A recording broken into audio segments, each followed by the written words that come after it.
ये कहानी कड़ाके की ठंड वाली एक रात की है, जब नयाहाटी स्टेशन पर मौत की एक खामोश दस्तक होती है। सब कुछ सामान्य लग रहा था, लेकिन एक जवान मां की अचानक मौत ने सफर का रुख ही बदल दिया। क्या परदेश में तिनका तिनका जोड़कर बनाया गया वो नया घर बस एक सपना था, या ये उस मासूम बच्चे की किस्मत का कोई कड़वा इम्तिहान है? चलिए सुनते हैं रूह को झकझोर देने वाली एक भावुक दास्तान। यात्रा बदल। बड़ा दिन यानी क्रिसमस की छुट्टियों में मैं भाटपाड़ा में अपनी बुआ के घर गया हुआ था। सारा दिन घर की चारदीवारी में बैठे बैठे मन ऊब गया, तो दिल बहलाने के लिए शाम के वक्त मैं नयाहाटी स्टेशन की तरफ टहलने निकल गया। उन दिनों मैं अपने गांव देहात में ही रहता था और बाहर परदेश घूमने फिरने की मुझे कोई खास आदत नहीं थी, इसलिए इतने बड़े जंक्शन स्टेशन को इतने करीब से देखने का मौका मुझे पहले कभी नहीं मिला था। डाउन प्लेटफॉर्म के उस पार मालगाड़ी के डिब्बों से लदा हुआ एक विशाल यार्ड फैला था। ओवरब्रिज के ऊपर से मुसाफिर अपनी भारी भरकम पोटलियां और बोरिया बिस्तर लादे यहां वहां आ जा रहे थे। चारों तरफ तरह तरह के लोगों की भीड़ और शोर शराबे का आलम था। यार्ड के भीतर दो छोटे पायलट इंजन मालगाड़ी के डिब्बों की लंबी कतारों को खींचने और उन्हें व्यवस्थित करने की खींचतान में पूरी मुस्तैदी से जुटे हुए थे। दूसरी तरफ के प्लेटफॉर्म से एक गाड़ी अभी अभी छूटी थी और दूसरी किसी भी पल आने वाली थी। बाजार की ओर जाने वाली साइडिंग लाइन पर मिट्टी के तेल यानी केरोसिन के टैंक वाले दो डिब्बों से तेल उतारा जा रहा था। प्लेटफॉर्म पर इतनी मक्खियां भिनभिना रही थीं कि एक जगह चैन से खड़े रहना या बैठना मुहाल था। जहां भी जाओ मक्खियों का झुंड हाथ धोकर पीछे पड़ जाता था। मेरा मन तो गर्मा गर्म चाय पीने का था, पर वहां के स्टॉल की बदहाली और गंदगी देखकर वहां बैठकर कुछ खाने पीने की मेरी हिम्मत नहीं हुई। प्लेटफॉर्म के उस सुदूर छोर पर एक छोटा सा कमरा था जिसके दरवाजे बंद थे। उस कमरे के आसपास पुराने लकड़ी के स्लीपर और रेल की पटरियों के जोड़ों वाले फिश प्लेटों का भारी ढेर लगा हुआ था।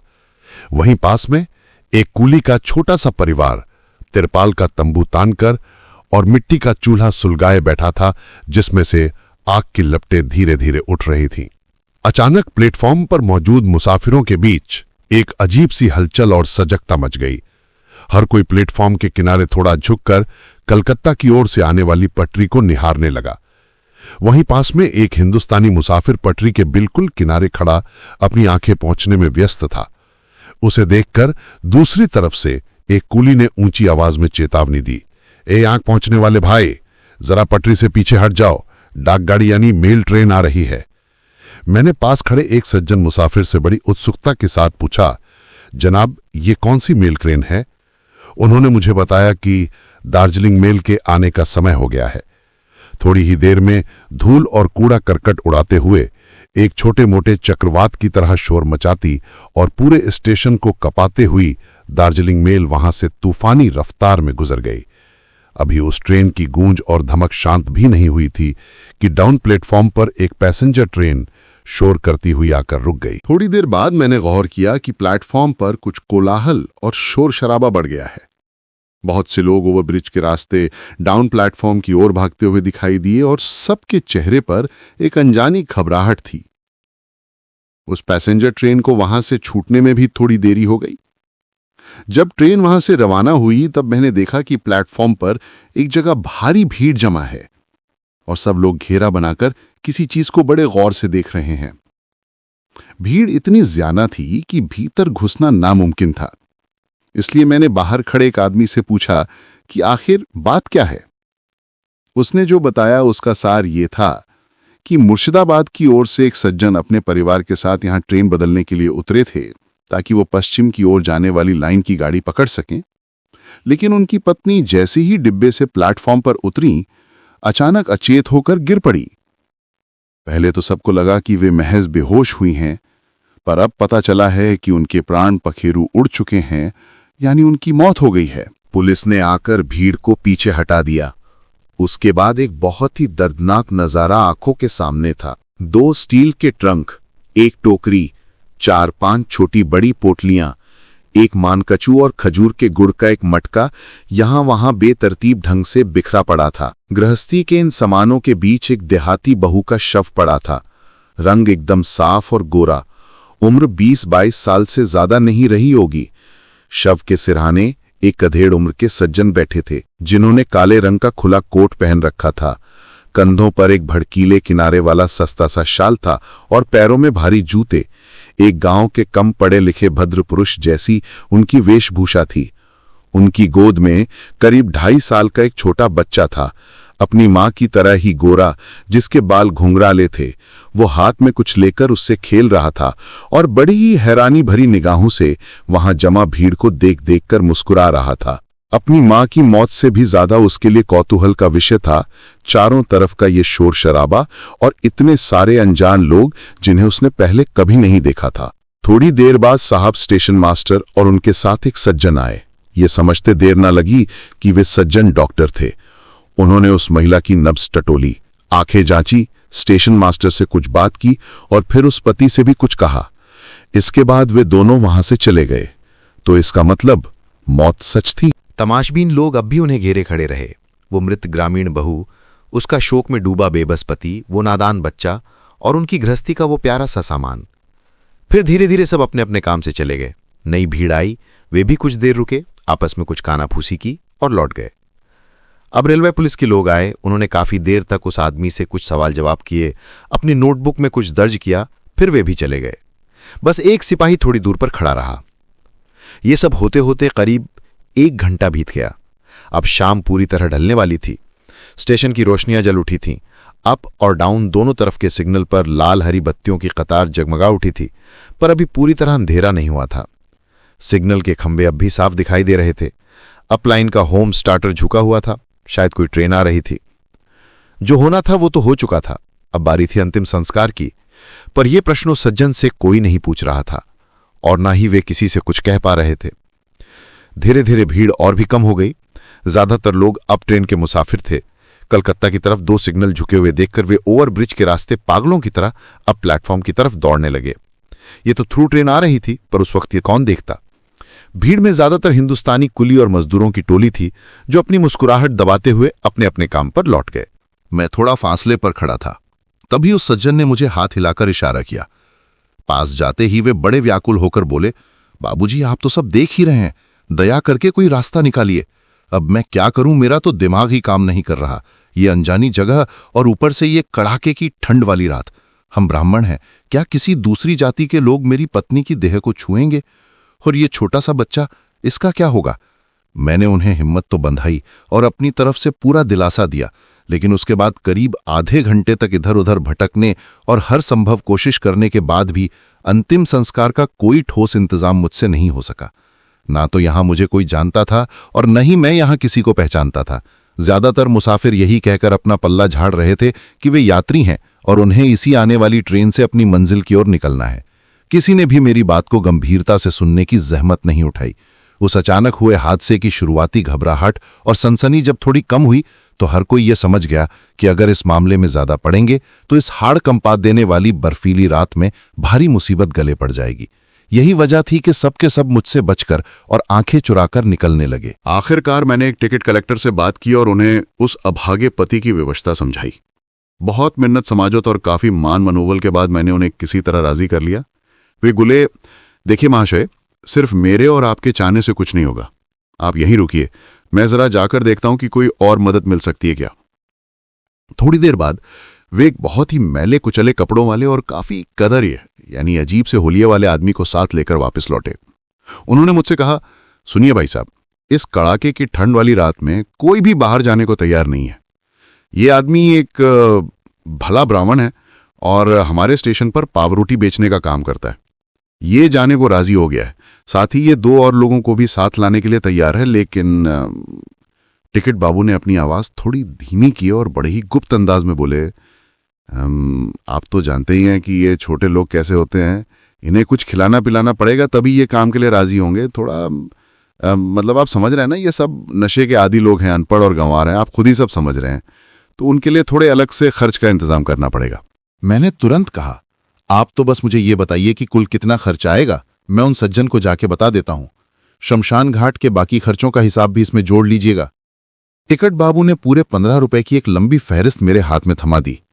जब मैंने वापस जाकर उन सज्जन को यह बात बताई तो उन्होंने बिना एक पल सोचे अपना बटुआ खोला और 2 10-10 के नोट मेरे हाथ में देते हुए बोले, ये लीजिए, जो भी जरूरी इंतजाम है आप कर लीजिए, बस किसी तरह मुझे इस भारी मुसीबत और जिम्मेदारी से आजाद कीजिए, मुझे बचाइए आप। अपनी बात पूरी किए बिना ही वे रुआं से होकर मेरे दोनों हाथ पकड़ने के लिए आगे बढ़े। और मेरा ये बच्चा, इसे मैं इस जानलेवा ठंड में शमशान तक नहीं ले जा सकता। अगर वहां ले गया तो क्या ये नन्ही सी जान बच पाएगी? मैंने जब वापस आकर टिकट बाबू के सामने बच्चे की समस्या का जिक्र किया तो वे बोले, मेरा अपना परिवार तो यहां रहता नहीं है, वरना कोई चिंता की बात ही नहीं थी। अच्छा आप रुकिए, मैं जरा छोटे बाबू के घर पर बात करके देखता हूं। थोड़ी मशक्कत के बाद छोटे बाबू के घर पर बच्चे को रखने का इंतजाम हो गया। मैंने उन सज्जन के पास जाकर कहा, अब आप इसे मेरे पास दे दीजिए। छोटे बाबू के घरवाले इसे आज की रात संभालने के लिए राजी हो गए हैं। उन सज्जन ने सिसकते हुए अपने बच्चे से कहा, जाओ खोखन बेटा, बाबूजी के पास जाओ, ये तुम्हें तुम्हारी मौसी के घर ले जाएंगे, जाओ बेटा। कहते कहते उनकी आंखों से टप टप आंसू बहने लगे। उन्होंने मुझसे हाथ जोड़कर कहा, इसने काफी देर से कुछ खाया नहीं है। रानाघाट स्टेशन पर इसकी मां ने इसके लिए गजा खरीदा था। अगर कहीं से थोड़ा गर्म दूध मिल जाता तो इसकी भूख मिट जाती। वो बच्चा बड़ा ही मिलनसार और शांत स्वभाव का था। वो बड़े ही सहज भाव से मेरे पास आ गया। उसके मासूम चेहरे पर एक प्यारी सी मुस्कान खेल रही थी।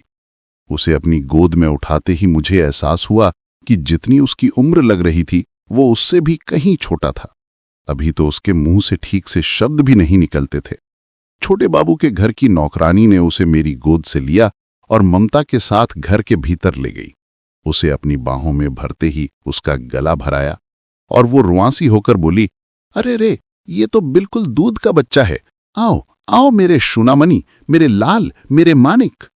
वो मासूम खोकन इस पूरे मंजर और अपनी मां की मौत की कड़वी सच्चाई से बिल्कुल बेखबर था, बल्कि इतने सारे नए लोगों को उसे गोद में उठाकर प्यार और लाड़चाओं करते देख वो बहुत खुश था। थोड़ी देर बाद हम कुछ लोग उस मृत देह को कंधा देकर शमशान की ओर निकल पड़े।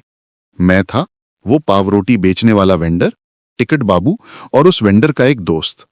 टिकट बाबू का एक भतीजा हम सब के गरम कोट और शालों की पोटली हाथ में लटकाए हमारे पीछे पीछे आ रहा था। सबसे पीछे वो दुखी पति चल रहे थे। हमने उन्हें मृत शरीर को कंधा नहीं देने दिया। उनकी जरूरत की सभी चीजें मृतदेह से छू गई थीं, इसलिए कोई उन्हें अपने घर में जगह नहीं देता। उनका वो सारा सामान स्टेशन पर जेकब साहब के पास जमा करवा दिया गया था।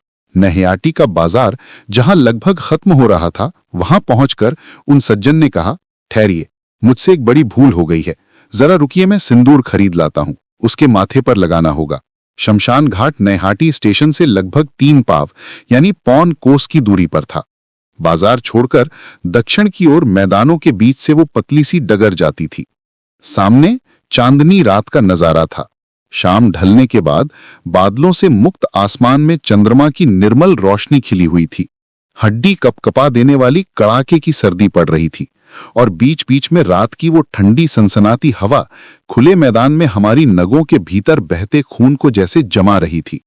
रास्ता अमन धान के खेत के बीच से होकर गुजर रहा था। धान की कटाई हो चुकी थी और ठंड की मार से धान की वो खूंटियां पैर में कुशा के कांटों की तरह चुभ रही थीं। अचानक पीछे से वे सज्जन किसी बेचारी औरत की तरह बिलक बिलक कर रो पड़े। हम सब हैरत से पीछे मुड़कर देखने लगे। टिकट बाबू ने उन्हें टोकते हुए कहा, अरे ये क्या कर रहे हैं मेशाई, ऐसे कमजोर पड़ने से कैसे काम चलेगा? छी छी, आइए जरा हिम्मत करके आगे बढ़िए। मैंने किसी मर्द को कभी इतने लाचार और असहाय ढंग से रोते नहीं सुना था। उस वक्त मेरी उम्र कम थी। उनका वो करुण क्रंदन सुनकर मेरी अपनी आंखें भी भर आई।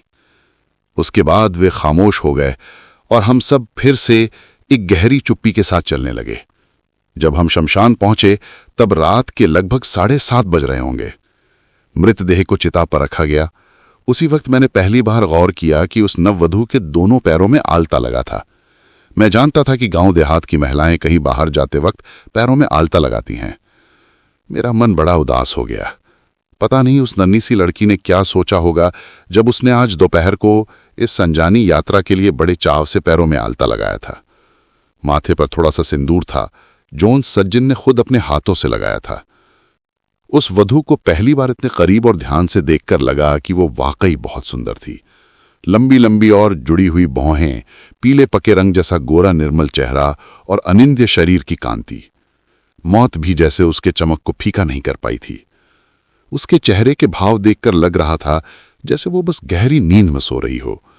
ऐसा महसूस हो रहा था कि शोर शराबे में वो अभी चौंक कर नींद से जाग जाएगी। जलती हुई चिता से थोड़ी दूर वो पाव रोटी बेचने वाला और उसका दोस्त खड़े बातें कर रहे थे। वो वेंडर मेरी तरफ देखकर अपने दांत निकालते हुए हंसकर बोला, चलिए आज सर्दी की ये रात अच्छी कटेगी, क्या कहते हैं बाबू? लालू को चौराहे पर परोंठे तलने के लिए बुलाया हूं। हमने शशि आचार्य को वहां बिठा रखा है। रात 12 बजे तक यहां का काम खत्म हो जाएगा, फिर गर्मा गर्म परोंठों का मजा ही कुछ और होगा। उसके दोस्त ने पूछा, और मांस कितना लिया है? सबके लिए पूरा तो पड़ेगा ना? अरे हुजूर, हर इंसान के हिसाब से 1.5 पाव गिना है, कुल 3 सेर मांस है। गिन लीजिए हम कितने लोग हैं। तुम, मैं, जतिन बाबू का भतीजा लालू, शशि आचार्य और मेरी तरफ उंगली दिखाते हुए ये बाबू। मैंने दृढ़ता से कहा, मैं नहीं खाऊंगा। वे दोनों के दोनों बड़ी हैरत के साथ मेरी ओर देखने लगे। शायद उन्हें मेरी बात समझ में नहीं आई, या फिर समझकर भी उन्हें अपनी आंखों पर यकीन नहीं हुआ। पावरोटी बेचने वाला वो वेंडर बोला, क्या आप कुछ भी नहीं खाएंगे? ये क्या बात हुई मिशाई? इस हाड़ कंपा देने वाली पौष की रात में जब इंसान का शरीर पत्थर बन जाए, तब अगर आप खाएंगे नहीं तो भला यहां आए ही क्यों? पागल कहीं के। उसका दोस्त भी उसकी बात में सुर मिलाते हुए बोला, भला खाएंगे क्यों नहीं? बड़ी ही उम्दा और ताजा चीज है मिशाई। हमने खुद अपनी आंखों के सामने खड़े होकर इसे मंगवाया है। खालिस चर्बी वाला बढ़िया जवान खस्सी, और फिर ये लालू छोरा खुद अपने हाथों से इसे पकाएगा। यकीन मानिए, उसके जैसा मांस पकाने वाला फनकार आपको गंगा के इस पार कहीं और ढूंढ नहीं मिलेगा। वो जो आप नेहाटी के बाजार में मशहूर चाट की दुकान देखते हैं, वो सिर्फ इसी लालू के हाथ के हुनर और उसके मसालों के जायके के दम पर पिछले 15 सालों से इसी तरह सीना ताने खड़ी है। एक बार खाकर तो देखिए, उंगलियां चाटते रह जाएंगे। तभी टिकट बाबू के इशारे पर वे दोनों न जाने किस जरूरी काम के लिए चिता से थोड़ा दूर चले गए और कुछ ही पलों बाद वापस अपनी जगह पर आकर बैठ गए। वे दोनों अपनी हथेलियों से अपना मुंह पोंछ रहे थे, जैसे कुछ पीकर आए हों। उन्होंने बड़ी ही जिज्ञासा के साथ मुझसे पूछा, क्या आपके यहां ये सब नहीं चलता? मैंने हैरान होकर पूछा, क्या? वे दबी आवाज में बोले, वही थोड़ा बहुत। आखिर इस बर्फीली रात में इस आग के सामने बिना इसके काम कैसे चलेगा? आप ही बताइए। बड़ी ही लाजवाब और असली माल है। अब जाकर मुझे पूरी तरह समझ आया कि टिकट बाबू ने उन्हें उधर किस लिए इशारा करके बुलाया था। जब उन्होंने सुना कि मेरे यहां इन सब नशों का कोई स्थान नहीं है, तो वे और भी ज्यादा दंग रह गए। उनकी छोटी सी समझ में ये बात ही नहीं आ रही थी कि इस कड़ाके की ठंड वाली रात में इस सुनसान और डरावने शमशान घाट पर आने के पीछे आखिर मेरा क्या स्वार्थ या मकसद हो सकता है। फिर मुझ पर और ज्यादा ध्यान न देकर वे आपस में ही अपनी बातों के जाल में मशगूल हो गए। वे बड़े ही दुख के साथ चर्चा कर रहे थे कि नैहाटी स्टेशन पर पाव रोटी के धंधे में अब किसी के लिए कुछ भी नहीं बचा है। रेल कंपनी के लाइसेंस के दाम दिन ब दिन बढ़ते ही जा रहे हैं, और ऊपर से सिखों ने आकर जो चाय के बड़े बड़े स्टॉल खोल दिए हैं, उन्होंने इनका आधा व्यापार तो मिट्टी में मिला दिया है। अब तो महीने के घर के खर्चे निकालना भी दूभर हो गया है। अपने गांव देहात में अब कोई सुविधा नहीं रह गई है। बस इसीलिए वे सिर्फ अपना पेट भरने की खातिर यहां पड़े हुए हैं, वरना उनके अपने इलाके कांथी में तो उनकी अपनी बड़ी शानदार और मशहूर दुकान हुआ करती थी। पाव रोटी बेचने वाले उस वेंडर का नाम विनोद बढ़ुइये था। वो एक बार फिर से किसी काम के लिए उधर गया। मैंने उसके दोस्त से धीरे से पूछा, खाने पीने का कुल कितना खर्च हुआ होगा? उसने हिसाब लगाते हुए बताया, यही कोई 7 रुपए के आसपास मान लीजिए। उसमें कुछ ताज़ा मिठाइयां भी शामिल हैं, इसके अलावा 2-4 और ज़रूरी चीज़ें। पर जहां तक मैं देख पा रहा हूं मिशाई, आपके यहां तो इन चीज़ों का चलन नहीं है। विनोद वापस अपनी जगह पर आया और दोनों के बीच फिर से गप्पों का दौर शुरू हो गया।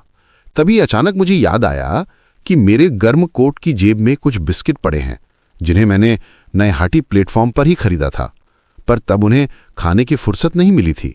मैंने टिकट बाबू के भतीजे को अपने पास बुलाया और कहा, सुनो बेटा, मेरे कोट की जेब में कुछ बिस्किट रखे हैं। मेहरबानी करके तुम अपने हाथों से मेरे मुंह में 2-4 बिस्किट डाल दो। मैं मृत देह को छू चुका हूं, इसलिए अपने इन हाथों को अब खाने की चीज पर नहीं लगाना चाहता। मुझे इस अनोखे अंदाज में बिस्किट खाते देखकर टिकट बाबू एकदम हक्के बक्के रह गए। उन्हें यह देखकर अचरज हुआ कि मैं शव को कंधा देने के बाद बिना स्नान किए ही बिस्किट खा रहा हूं। वे बड़ी हमदर्दी के साथ मुझसे बोले, लगता है आपको बड़े जोरों की भूख लगी है, चलिए मेरे साथ, नैहाटी वापस पहुंचकर आपको अपनी पसंद का जी भरकर बढ़िया खाना खिलाऊंगा। मैंने विनम्रता से जवाब दिया, मैं और कुछ भी नहीं खाऊंगा, और वैसे भी मैं अब वापस स्टेशन की तरफ नहीं जाऊंगा, यहीं से सीधे भाटपाड़ा के लिए अपनी राह पकड़ लूंगा। आप कुछ भी नहीं खाएंगे? ये भला कैसे हो सकता है मीशाई? नहीं नहीं, ये तो मुमकिन ही नहीं है। अरे ओ विनोद, लकड़ियां जरा जोर लगाकर अंदर की तरफ ढकेलो। तुम्हें यहां सिर्फ आराम से बैठ के गप्पे लड़ाने के लिए नहीं लाया गया है। टिकट बाबू मुझसे फिर से कुछ कहना चाह रहे थे, पर मैंने उन्हें वो मौका ही नहीं दिया और अपनी जगह से उठकर थोड़ा दूर जाकर शांति से बैठ गया। विनोद बड़ोई ये चिता की लकड़ियों को ठीक से आग के हवाले करके वापस आ चुका था। उन दोनों दोस्तों की जुबानें तो जैसे रुकने का नाम ही नहीं ले रही थीं। अब वे किसी की शादी की चर्चा करने लगे। शायद वो विनोद बड़ोई का अपना सगा भाई ही था। विनोद ने बड़े ही कड़े शब्दों में साफ कह दिया कि वो फूटी कौड़ी से भी उसकी मदद नहीं कर पाएगा। अभी कुछ ही दिन पहले विनोद की पत्नी ने उससे घर के खर्च के लिए थोड़े पैसों की मांग की थी, तो उसने बड़ी मुश्किल से घर पर सिर्फ 2 रुपए मनी ऑर्डर किए थे। उसने अपनी बात को मजबूत करते हुए कहा, मैंने तो खत में साफ साफ लिख दिया कि 2 रुपए से ज्यादा देना मेरे लिए मुमकिन नहीं है। अब चाहे इसमें भाई दस्तक करो या बहन दस्तक। विनोद का दोस्त ठहाका मारकर हंसा और बोला, ही क्या खूब बात कही है। क्यों भाई, सही कहा ना? विनोद ने अपने सारे दांत दिखाते हुए एक फीकी सी मुस्कान दी और बड़े ही अनुभव के साथ बोला, हाँ भाई, बिल्कुल सही। मैं तो यही कहता हूं कि सिर्फ शादी कर लेना ही सब कुछ नहीं होता। रुई देखने में तो बड़ी नरम और सुकोमल लगती है, पर जब उसे धुनने बैठो तो नानी याद आ जाती है और शरीर का पसीना निकल जाता है। आज के इस महंगाई के दौर में एक गृहस्थी का बोझ उठाना कोई हंसी खेल नहीं है। रात काफी ढल चुकी थी, शायद 11 बज रहे थे। हली शहर जूट मिल की रोशनियों की कतारें अब बुझ चुकी थीं और चारों तरफ एक भारी सन्नाटा पसर गया था। चांदनी की आड़ में ऐसा लग रहा था मानो कोई विशाल अतरंगी पक्षी अपने पारभासी पंख फैलाए गंगा के शीतल जल के ऊपर उड़ रहा हो। कभी वह पानी के इतने करीब आ जाता कि गंगा की लहरों पर चांदनी का एक विशाल और स्निग्ध प्रतिबिंब झिलमिला उठता, और फिर जब वो पक्षी दूर चला जाता तो कुछ पल के लिए वो जगह अंधेरे में डूब जाती। फिर अचानक उजाला होता और फिर अंधेरा छा जाता। काफी देर से वे सज्जन चिता के सिरहाने से थोड़ी दूरी पर खामोश और गुमसुम बैठे थे। अचानक वे अपनी जगह से उठे और मेरे पास आकर बैठ गए। उन्होंने बड़ी ही धीमी और कातर आवाज में मुझसे पूछा, खोकन शायद अब तक सो चुका होगा, क्या कहते हैं आप? मैंने उन्हें सांत्वना देते हुए कहा, हाँ, अब तक तो वो यकीनन गहरी नींद में सो गया होगा। थोड़ी देर तक वे शून्य में ताकते हुए चुप रहे, फिर अचानक बोले, कल सुबह नईहाटी स्टेशन पर दूध मिल जाएगा ना मिशाई? बच्चा भूखा होगा। मैंने उन्हें पूरा भरोसा दिलाया, वहां दूध की क्या कमी है, आप उस बात की फिक्र बिल्कुल न करें, सब इंतजाम हो जाएगा। कुछ देर की भारी खामोशी के बाद मैंने उनसे पूछा, आप लोग कहां जा रहे थे? शायद पश्चिम की तरफ कहीं? उन सज्जन ने एक लंबी और ठंडी सांस भरकर जवाब दिया, हाँ, पश्चिम की तरफ ही जा रहे थे, पर बहुत दूर नहीं। मैं आसनसोल जा रहा था, वहीं मेरी नौकरी है। न जाने कितने दिनों तक दर दर की ठोकरें खाने और भटकने के बाद आखिरकार वो काम मिला था। वहां काम करते हुए अब साल भर हो चुका है। अब तक मैं वहां रेलवे के बाबुओं के साथ मेस में खाना खाता था, पर आश्विन के महीने से लगातार मेस का तीखा और बेस्वाद खाना खा खाकर मुझे बदहजमी की यानी डिस्पेंसिया की शिकायत हो गई। वहां खाने में मिर्च बहुत डालते हैं मीशाई। मुझे इतना तीखा और मसालेदार खाना खाने की आदत नहीं है। मेरी पत्नी ने जब ये सुना तो वो अड़ गई। कहने लगी, तुम्हें जो भी पगार मिलती है उसी में कहीं छोटा सा घर बसा लो, हम दोनों का गुजारा बड़े आराम से हो जाएगा। तुम्हें भी बाहर खाने का कष्ट नहीं होगा और मेरा भी वहां मायके में मन नहीं लगता जब तुम यहां परदेश में अकेले रहते हो। बस इसीलिए मैंने वहां एक छोटा सा घर ढूंढा और इस बड़े दिन की छुट्टियों में उसे अपने साथ ले जाने के लिए ससुराल गया था। विवाह के बाद पिछले 4-5 सालों से वो वहीं रह रही थी। गांव में मेरा अपना घर द्वार तो है, पर मिशाई वहां शरीकों यानी हिस्सेदारों का बड़ा झगड़ा और जमीनी गोलमाल है। उसे वहां रखने में बड़ी असुविधा थी। 2-4 बार उसे वहां लेकर गया था। उसी से मुझे अंदाजा हो गया था कि वहां उसका निर्वाह कठिन है। मैंने बड़ी सहानुभूति के साथ पूछा, क्या उन्हें पहले से कोई बीमारी थी? अचानक ऐसा कैसे हो गया? वे रुआसे होकर बोले, बीमारी के बारे में तो मुझे कुछ खास पता नहीं था, बस इतना सुना था कि कभी कभी उसका दिल जोर जोर से धड़कने लगता था। पिछले साल जब उसे थोड़े समय के लिए घर लाया था तब यह समस्या और बढ़ गई थी। उस वक्त मेरे पास न तो कोई पक्की नौकरी थी और न ही हाथ में पैसा। ऊपर से घर में मेरे चचेरे भाई की पत्नी का व्यवहार उसके प्रति बहुत ही रूखा और अपमानजनक था। ऐसे कलहपूर्ण माहौल में भला घर में शांति कैसे मिल सकती थी? वो स्वभाव से बड़ी भोली भाली और सरल थी। पूरे घर का बोझ और सारा काम उसी के कोमल कंधों पर डाल दिया जाता था। वे जैसे अपने आप में ही खो गए और पुरानी यादों को दोहराने लगे, कल दोपहर को भी वो मुझसे कितनी बातें कर रही थी। वो बार बार हमारे उस नए घर के बारे में विस्तार से पूछती थी। पूछ रही थी कि वहां पानी के लिए कुआं है या तालाब। मैंने उससे बताया कि वहां दोनों ही हैं, पर तालाब में रेलवे के कूली और चपरासी नहाते हैं और गंदे कपड़े धोते हैं, इसलिए तुम घर के कुएं के साफ पानी से ही नहाना। पीने के लिए बाबुओं के क्वार्टर के पास हैंडपंप यानी ट्यूबवेल लगा है, वो बिल्कुल पास ही है, मैं वहीं से ताज़ा पानी ले आऊंगा। जब उसने सुना कि हमारे नए घर के अहाते में पपीते का पेड़ लगा है तो उसकी खुशी का ठिकाना न रहा। वो बड़े मासूमियत से पूछ रही थी, सच बताओ, क्या वहां के पपीते सचमुच बहुत बड़े बड़े होते हैं? कल दोपहर के बाद से ही वो बड़े चाव से अपना नया घर और सामान समेटने में जुटी थी। वो साथ में मानकचू ले जाना चाहती थी, इसलिए शाम को उसने अपने भाई को बोलकर बगीचे से चुनकर सबसे बड़ा मानकचू निकलवाया। रात भर वो सोई नहीं, बस नए घर की ही योजनाएं बनाती रही। वहां ये करेंगे, वहां वो सजाएंगे। मुझसे कहने लगी, पीतल की डेगची में खाना खा खाकर तुम्हारी तबीयत बिगड़ गई है। वे नौकर लोग बर्तनों को ठीक से मांजते भी नहीं होंगे। अब और बीमार होने की जरूरत नहीं है। क्या वहां मिट्टी की हांडी और बर्तन मिल जाएंगे? रात काफी बीत चुकी थी तो मैंने उसे डांटते हुए कहा, अब सो जाओ और थोड़ा आराम कर लो। कल दिन भर ट्रेन के सफर का कष्ट झेलना होगा। आधी रात हो गई है, चुपचाप सो जाओ। पर वो आखिर कहां चली गई? अब वो कभी मेरे लिए खाना पकाने वापस नहीं आएगी। अचानक शोर शराबे और तीखी बहसबाजी की आवाज सुनकर वे सज्जन और मैं दोनों ही पीछे मुड़कर देखने लगे। विनोद बड़ुइये और उसका दोस्त न जाने किस बात को लेकर टिकट बाबू के साथ झगड़ा कर रहे थे। मुझे ऐसा लगा कि नशे की हालत में वे ऐसी बातें कह रहे थे जो शायद सामान्य स्थिति में टिकट बाबू के सामने बोलने की हिम्मत वे कभी जुटा नहीं पाते। विनोद गरज रहा था, जाइए जाइए मिशाई, आपके जैसे बहुत देखे हैं, हम गड़बड़ाई के बड़ुइये हैं। सुतोरहटा परगना में जहां भी जाइए, वहां के उस नामी एस्टेट में हमें बच्चा बच्चा जानता है। जहां छोटी सोच दिखती है वहां हम पल भर नहीं रुकते। इस बर्फीली रात में आखिर आता ही कौन? आपको पहले ही सब साफ साफ बता देना चाहिए था, तब हम देखते कि नई हाटी के बाजार से कौन सा जनेऊधारी ब्राह्मण आज मुर्दा लेकर आता। अगर लाश को यहीं क्या मामला है ये देखने के लिए मैं अपनी जगह से उठकर उनके पास गया। विनोद ने मुझे देखते ही बड़े गर्व से कहा, ये देखिए, यही असली इंसान है। अच्छा आप ही बताइए, हमने पहले ही कह दिया था कि हमें ये चाहिए और वो चाहिए, अब ऐन वक्त पर हाथ समेटने से काम कैसे चलेगा? आप ही फैसला कीजिए ना। हाँ, अगर इंसान कहना है तो मैं इस बाबू को कहूंगा।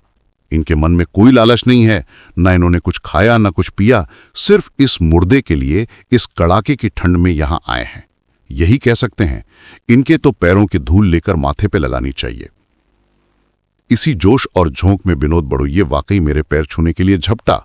मैं तुरंत वहां से हट गया।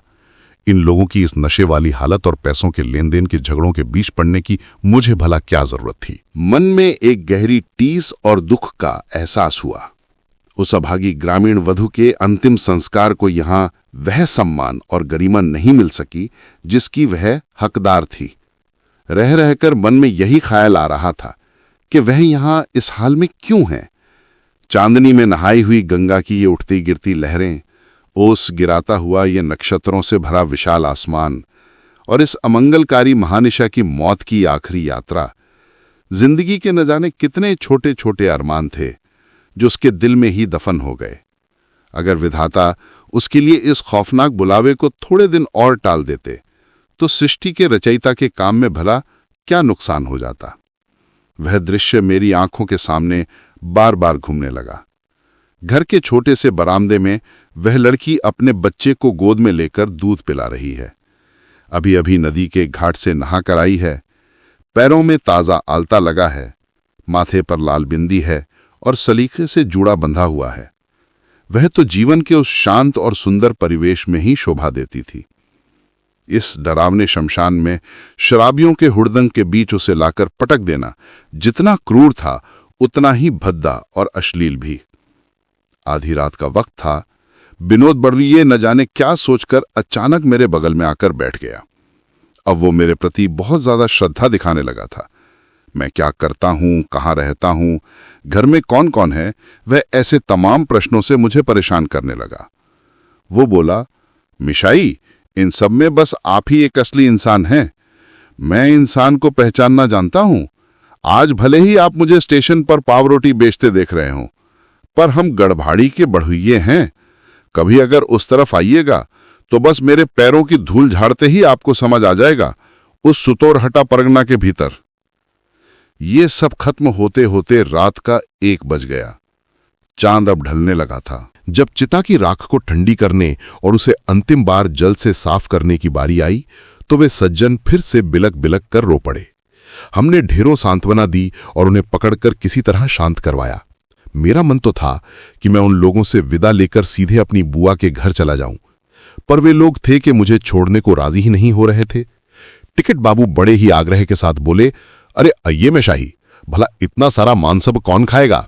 सब कुछ बिल्कुल गर्मा गर्म तैयार मिलेगा। मैंने पहले ही हिदायत दे दी है कि रात के 12 बजने के बाद ही वे मैदा गूंथना शुरू करेंगे। हमारे पहुंचते ही बिल्कुल ताज़ा और गर्म परोठे तैयार मिलेंगे। चलिए ना मेशाई। बड़ी मशक्कत के बाद उनके चंगुल से बचकर मैं बुआ के घर वापस पहुंचा। लेकिन अगली सुबह जैसे ही मेरी आंख खुली, उस मासूम बच्चे को एक बार फिर देखने की तीव्र इच्छा मेरे मन में जाग उठी। मैं फौरन 7:30 बजे वाली पहली ट्रेन पकड़कर नईहाटी स्टेशन पहुंचा और सीधे छोटे बाबू के घर हाजिर हुआ। वहां पता चला कि खोखन काफी देर पहले ही सो गया था और अब उठ चुका है। तड़के सुबह से ही वो अपनी मां के पास जाने की जिद पकड़कर रोए जा रहा था, पर घर की महिलाओं ने बड़ी ही ममता और चतुराई से उसे खिलौनों और बातों में उलझाकर किसी तरह शांत कर रखा था। थोड़ी देर में वे सज्जन भी वहां आ पहुंचे। उन्होंने पिछली रात टिकट बाबू के घर पर ही विश्राम किया था। उन्हें देखकर ऐसा लग रहा था कि थकान और गम के बावजूद वे रात को कुछ देर चैन से सो पाए थे। खोखन अब शांत था और नहीं रो रहा था। घर की औरतों ने उसके नन्हे हाथों में एक संतरा थमा दिया था, जिसे बड़े चाव से खाते खाते वो नौकरानी की गोद में बाहर आया। नौकरानी ने बड़े ही करुण स्वर में बताया, कल रात छोटे बाबू की पत्नी ने इसे अपने पास सीने से लगाकर सुलाया था। जब भी इसकी नींद टूटती, वे इसे ममता से सहलाने लगती थीं। रात की उस गहरी नींद और बेसुधी में इस मासूम को लगा कि वो अपनी मां की ही सुरक्षित बाहों में है। लेकिन जैसे ही सुबह की पहली किरण फूटी, इसकी सिसकियां और रुलाई थमने का नाम ही नहीं ले रही थी। बस एक ही रट लगाए जा रहा था कि मां के पास जाना है, मां के पास जाना है। अरे रे मेरे लाल, मेरे सनामनी, मेरा मानिक। थोड़ी देर बाद मैं उन सज्जन को ट्रेन में बिठाने के लिए प्लेटफॉर्म तक गया। खोखन मेरी ही गोद में खील रहा था। वे इसी ट्रेन से वापस मुर्शिदाबाद अपनी ससुराल जाने वाले थे। उन्होंने बड़े ही बेबस और व्याकुल भाव से मुझसे कहा, बाबूजी, मैं उस घर में आखिर किस मुंह से कदम रखूंगा? ये सोच सोचकर ही मेरे हाथ पांव कांप रहे हैं, पर मुझे जाना ही होगा। खोखन को उसकी नानी के सुपुर्द कर दूंगा, वरना अब इस दुनिया में और कौन है जो इस अनाथ का ख्याल रखेगा। फिर अचानक उन्होंने एक अजीब सी पागलों जैसी हंसी हंसते हुए कहा, जरा अपनी इस यात्रा को बदल कर आता हूं मेशाई, क्या कहते हैं?